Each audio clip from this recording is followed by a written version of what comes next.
As always, I'm going to try and put these out on a semi-regular basis. If you like and subscribe and hit the notifications, you'll know exactly when I put one of these out, because a lot of these things are not just reminders, they are also updates, especially with all the remodel that's going on. There's just going to be updates, things like now the doors work and we can have lockdown, or the emergency evacuations are finally in place. So I'm going to explain all of those. Things you will want to know, need to know on Sunday mornings. I'm going to put these out on these video updates. So again, like and subscribe, turn on notifications, and you'll know exactly when these come out. So a couple of things coming up here. We are almost done with the remodel. We've got all these rooms. Every Sunday there's something new in them, something new changing, an upgrade of some kind. So every Sunday we walk in and it's like better, better, better, and better.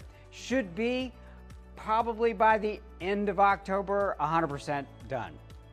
We appreciate your patience in all of that. Next is there's an update to our Church Center app for you as volunteers on the team.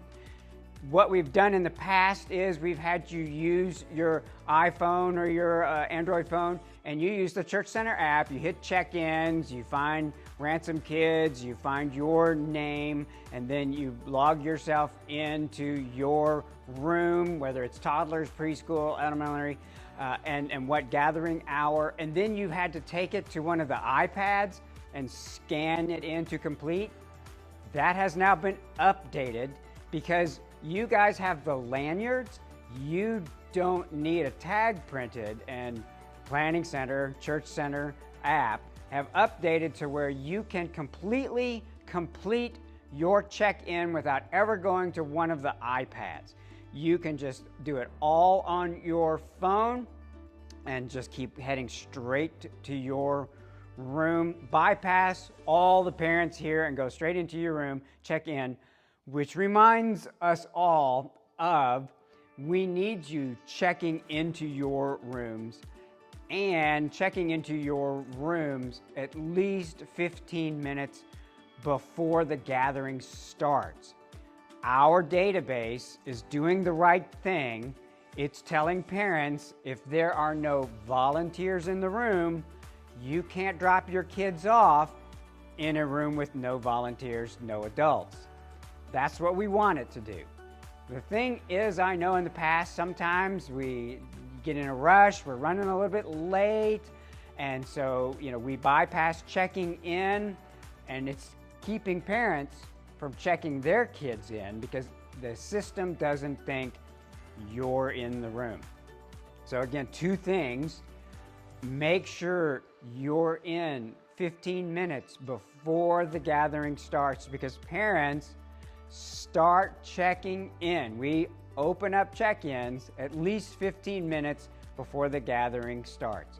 Important for you to be in your room, important for you to check in so the database knows kids can be deposited in those rooms. Next thing I want to cover is something that always comes up, and that is, what about food, beverages in the rooms? Let me just start with what is allowed and not allowed for the kids in your rooms. We do not want them bringing, unless they're nursery age, we don't want them bringing any food or any beverages into the rooms. All of your rooms have those little Dixie cups, and they have water. For the 1 hour that we have them, that is sufficient for any drink that they might need. We want to avoid a couple of things. We want to avoid, especially the older kids who use the "I'm thirsty" to leave the room, leave your ministry, leave the lesson, leave small group, and head to the water fountain. There's water in all of your rooms now.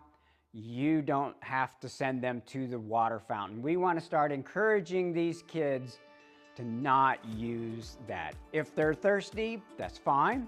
Hey, we can give you 1 cup at a time of water. We want to not have water bottles in the room because we've noticed kids will start to sprinkle them. They use them as play toys. They use them as squirt bottles. And so we are just going to say no more water bottles in the room. The need can be thirst. We can meet that thirst in the room without any water bottles. As always, we don't want any pop. We don't want any coffee. We don't want any hot chocolate in the room, because not only are we seeing kids get sugared up and then our discipline issues get bad, our classroom management gets harder, but they are spilling them. They're spilling hot coffee, hot chocolate on each other and staining clothes, and there's just no need for that. So as families are dropping off kids, you stop it before it goes in the room. And if you need to blame me, blame me. Say, Pastor Fancy is not allowing you to bring any food or drink in the room. We have snacks for the kids that are nut-free, allergy-free, gluten-free. We can't help parents whose kids might have a nut allergy or something. If other kids are bringing foods into the room that we don't know, could set off a nut allergy. So we're just saying no foods in the room.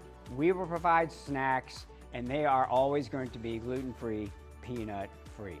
The exception to that is for nursery, for parents, if they have a milk or some kind of infant formula or something like that, they're sending in their child's diaper bag, that is fine. We're not having problems in that area. The next big thing is, what about you as the volunteer? Because I like my coffee. I need my coffee. You want me to have coffee. And so I want you to be able to have your coffee, your hot chocolate, maybe a water bottle, maybe a pop that you got from upstairs. That is all absolutely fine. But I need you to make sure it cannot be spilled. Make sure your coffee has a lid that can't be knocked off, or if it's accidentally knocked over, it's not spilling. If you have a pop can that you can't put on a shelf higher than a kid can reach, or it can accidentally get knocked down, then I'm going to ask you to not bring that into the room. So a pop can that you've not been able to secure, you can't pour it into one of your own devices that seals. Please make sure it's up on a shelf, maybe in your closet, or in some of your rooms you do have high shelves, so that the kids can't reach it. It can't accidentally be bumped or knocked. As far as food, I love to snack. I'm a huge snack addict. But out here in the lobby, I can have all the snacks that I want. But again, in the room, we don't know sometimes what allergies kids might have to certain foods and things. So please, not in the room. If you need to head into one of the closets and get a quick carbohydrate because you're diabetic or something, that's perfectly all right. But when you're out with the kids, no food, and I think you get the idea. The next thing is, we are still working on our emergency evacuations. Nothing's changed yet. But as the remodel is getting done, the locks on the doors are getting installed. We're working on where we're going to take kids, and we're working on electronic devices to where that has a roster on it, so you know where your kids are and you can contact parents through this roster. All of that is being worked on behind the scenes, so all the more reason to hit like, subscribe, and notifications, because as those come together, I'll be pushing out another video. I'll probably do like a walkthrough of, hey, if you're a nursery, here's your exit plan. If you're in toddlers, here's your exit plan. Those kinds of things, so that you are up to date in what you need to know. As of right now, the exit policy, if there's an evacuation, is still the same. You look in your handbook, and I'll put a link in the description to our current handbook. It's still the same as it was last year before the remodel. So follow that and you'll be fine. The last thing I want to cover is a just reminder for all of us of how we schedule our volunteers. Obviously, we have room ratios that we have to meet. You know, they're not only state mandated, they're just wise. I can't have 2 volunteers in the nursery with 20 babies. That's just not wise, that's not good. Parents lose confidence in us. And if I'm one of those 2 volunteers, I can't care for all those. And if there is an evacuation, I can't exit all of those. So it's very important that when we schedule you, if you know you can make it, please hit accept. You're going to get a Church Center app notification. You're going to get an email. Those are the same messages. They just go email and Church Center app. You can hit accept on either of those. If you're still having issues with Church Center app, one thing is always, always, always accept all of the app updates. Planning Center is notorious for fixing a bug in an update that changes how you receive notifications. So I weekly update my Church Center app because there's just constant changes. You'll need to do that or all of a sudden you're not getting them. If you're still having troubles though, I'll put a link in the description of our how to turn on notifications in the Church Center app. So we send those out on Mondays or Tuesdays at the latest, because that gives all of us time to say, you know what, I forgot to block out a date. I'm not going to be able to make my commitment on this Sunday. And then myself, Tristan, Josie, we have time to hunt for another person in the room so that we meet those ratios, thereby honoring all the parents that entrust us with their kids. So when you get those on Monday, the faster you respond, the better for us, especially if you're like, oh no, I should have blocked that out. Or something came up that I couldn't have blocked out, I'll hit decline. We get those immediately and can start looking for other people in the room. That being said, it's very important that you use block out dates. I'll put a link in the description to our how to use block out dates, because things like, I know I'm going to be gone Thanksgiving weekend, it's still September, I can block that out. That helps myself, Tristan, Josie know in advance not to try and schedule you to already start working on somebody else in the room for when you're going to be gone. That's very, very helpful. So block out dates. If you are not responding, we're going to start reaching out to you. And for me, typically, I start reaching out on Wednesdays or Thursdays. And I know some of you are like, why is Pastor Fancy texting me that I'm going to be there? Because when you don't respond to us, that's a type of a response. That's a, you don't know, it may happen, it may not happen. And I'm looking at how many people have already said no or have blocked out dates, and it just creates this, hey, it's so simple. So many of you do this, and thank you so much. Usually Mondays, I just get flooded with accept, accept, accept, accept, accept, and those are awesome. So again, look in the description for those links if you need help, or come and see us at the check-in desk on a Sunday morning and we can help you figure those things out.